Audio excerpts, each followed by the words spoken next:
Hi everyone.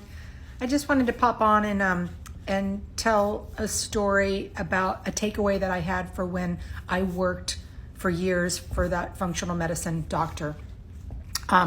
We had a lot of patients who were high-level athletes. A lot of them were from the Olympic Training Center here in San Diego. They were ultra marathon runners. We had patients that were regular 100-miler marathon runners, crazy.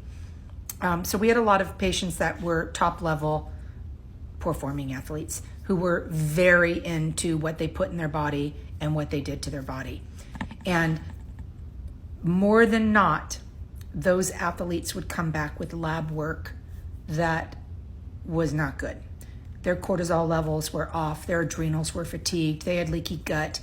A lot of them had severe depression, which is a whole other thing, which is why a lot of them are probably extreme athletes in the first place, because they're trying to raise their dopamine levels and don't even realize it. But the lesson that I walked away from was, by comparison, the people that came into the office that weren't as healthy or as athletic as those other patients, but that lived stress-free, lower anxiety lives, more than not, their labs came back fantastic. And if they didn't come back fantastic, they definitely came back better than the high-performing, high-level athletes. And so for years watching this and seeing the same phenomenon happen with myself, actually, that I live a very low-stress, low-anxiety life. I have situational anxiety and whatnot, but I don't typically run that way. And my labs would come back great. It showed me how incredibly important living a stress-free life is. Obviously, it's impossible, particularly these last few years.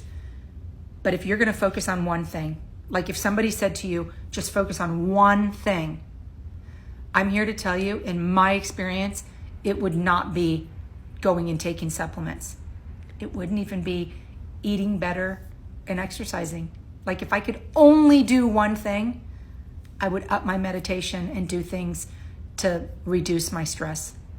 Because in the years working in that office, that's what I saw. The people that were the actual healthiest with their lab work and the way that their body was functioning were the ones that had the least amount of stress. It was a huge life lesson for me, and how I have mapped out the rest of my life. I intentionally avoid high stress, and you should too.